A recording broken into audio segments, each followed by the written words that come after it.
Quelque chose s'est arrêté à Londres à exactement 4h03 du matin aujourd'hui. À ce moment précis, la London Bullion Market Association a brusquement interrompu toutes les transactions d'argent.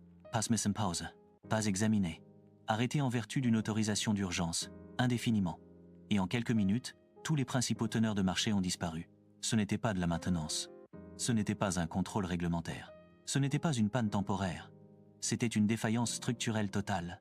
Un effondrement complet du mécanisme qui détermine les prix de l'argent à l'échelle mondiale. La fin de la découverte des prix de l'argent telle qu'elle a existé pendant des siècles. La LBMA avait fonctionné en continu pendant 347 ans. C'était le cœur de la fixation des prix mondiaux des métaux précieux, l'institution responsable de la fixation du prix de référence de l'argent dans le monde entier. L'épine dorsale du système de l'argent papier qui a transformé le métal physique en produit financier pendant des générations. Et en moins de 2 minutes, il a été effectivement neutralisé. Une seule annonce d'urgence durant seulement 97 secondes a effacé des siècles de fonctionnement du marché. Voici ce qui s'est réellement passé. À 4h03 du matin, heure de Londres, les terminaux de négociation de la LBMA ont affiché un message qu'aucun trader n'avait jamais vu auparavant. Suspension de négociation d'urgence. Tous les contrats sur l'argent sont suspendus indéfiniment. Protocole alpha du teneur de marché activé. Le protocole alpha n'est pas une mesure de sécurité de routine. C'est la dernière option. La procédure n'est invoquée que lorsque la poursuite des échanges menace de détruire le système. Cela signifie que la structure du marché n'est plus viable. Ce qui a suivi était sans précédent.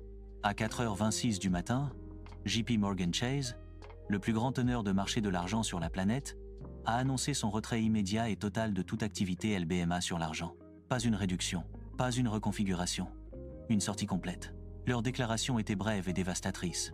JP Morgan Chase cesse toutes les activités de tenue de marché de l'argent à Londres, avec effet immédiat. Toutes les obligations existantes seront réglées en espèces au prix en vigueur. Aucune livraison physique ne sera proposée.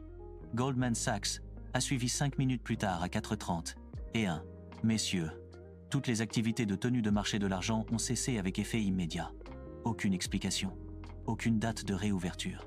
HSBC à 4h37. Opération de négociation d'argent suspendue indéfiniment en attente d'examen du marché. Standard Chartered à 4h42. Barclays à 4h46. En une demi-heure, toutes les institutions qui avaient fourni des liquidités au marché de l'argent de Londres avaient disparu. Puis la deuxième vague a frappé. Scotia Mocatta, la branche des métaux précieux de la banque Scotia, avec près de 4 siècles d'histoire, s'est complètement retirée. Heraeus, l'un des plus grands affineurs de métaux précieux d'Allemagne, s'est retiré. Pamp Suisse a arrêté les transactions sur l'argent. En moins de 60 minutes, toute l'infrastructure soutenant le commerce de l'argent à Londres s'est évaporée. Et c'est là que le récit s'effondre. Si vous croyez les affirmations selon lesquelles les marchés de l'argent sont profonds et liquides, si vous croyez que les contrats papier représentent du métal qui peut réellement être livré, si vous croyez que les prix au comptant reflètent la réalité physique, parce que ce qui s'est passé n'était pas un problème technique. C'était une preuve mathématique que le système de papier-argent était construit sur du métal qui n'existe pas. Le stress s'était accumulé pendant des semaines. Les primes d'argent physique à Londres ont commencé à exploser il y a des mois. Pas lentement, mais violemment. Les pièces de détail se négocient à 40% au-dessus du cours au comptant. Les acheteurs industriels sont confrontés à des retards de livraison de 6 semaines. Les petits raffineurs ne peuvent pas s'approvisionner en matières premières. Les marchés physiques criaient à la pénurie, tandis que les prix du papier restaient artificiellement calmes. Les American Silver Eagles se vendaient à $38, tandis que l'argent papier se négociait à $24. Les Canadian Maple Leafs se vendaient à 40 et $1. Les Britannias britanniques à $43. Ce n'étaient pas des primes de collectionneurs. Ce n'étaient pas des anomalies numismatiques. C'étaient des primes de pénurie physique. La réalité diverge de la fiction sur papier. Puis la demande industrielle a exposé le mensonge. Les utilisateurs à grande échelle fabricants d'électronique, producteurs d'énergie solaire, entreprises de dispositifs médicaux ont commencé à contourner complètement Londres. Ils sont allés directement aux mines. Contrats directs. Livraison garantie. Paiement de primes, parce que les contrats papier ne pouvaient pas garantir le métal. La division solaire de Tesla a conclu un accord direct avec First Majestic Silver pour 8 millions d'onces. Samsung a négocié l'approvisionnement directement avec 3 sociétés minières. Apple a discrètement constitué des réserves stratégiques d'argent par le biais de partenariats avec des raffineries. Ce n'était pas une préférence. C'était une question de survie. Lorsque les consommateurs industriels abandonnent les marchés à terme, cela signifie que les contrats ne peuvent pas être honorés. Le point de rupture est survenu mardi soir. Un important fabricant d'électronique a exigé la livraison de 2,7 millions d'onces en vertu des contrats LBMA. Transaction de routine, règlement en 48 heures. Sauf que l'argent n'y était pas. Pas dans les coffres. Pas alloué. Nulle part. L'acheteur a exigé une livraison physique immédiate ou un règlement en espèces, plus des dommages et intérêts. D'autres ont suivi. Panasonic a exigé 2 millions d'onces. LG Electronics a exigé 8 millions. Un fabricant allemand de panneaux solaires a exigé 1 million. En l'espace de 12 heures, la LBMA a fait face à des demandes de livraison dépassant 47 millions d'onces. Des réunions d'urgence ont commencé à minuit. Non pas parmi les traders, mais parmi les régulateurs, des responsables de la Banque d'Angleterre, des représentants du Trésor, les personnes qui comprennent ce qui se passe lorsque les marchés des métaux précieux implosent. Ils ont fait les calculs. Les contrats d'argent LBMA en cours représentaient des créances sur environ 890 millions d'onces. Inventaire physique disponible pour la livraison, 23 millions d'onces. Un ratio de 40 contre 1. Une analyse plus approfondie a empiré la situation. 18 millions d'onces étaient bloqués dans des accords de stockage à long terme. 3 millions étaient déjà engagés dans des contrats industriels. Argent livrable immédiatement. Environ 2 millions d'onces. Prétention exigeant la livraison. 47 millions et en augmentation. Une impossibilité de 23 contre 1. Les métaux précieux à réserve fractionnaire avaient atteint leur vitesse terminale. Les teneurs de marché ont compris les mathématiques. La poursuite des échanges exposerait le système. Les demandes de livraison prouveraient la fraude. Alors ils ont fui. Et voici la véritable conséquence. Lorsque les marchés papier s'effondrent, la découverte des prix se déplace vers le commerce physique. Pas de contrat à terme, pas d'effet de levier, pas de suppression sur papier. Juste du métal qui change de main.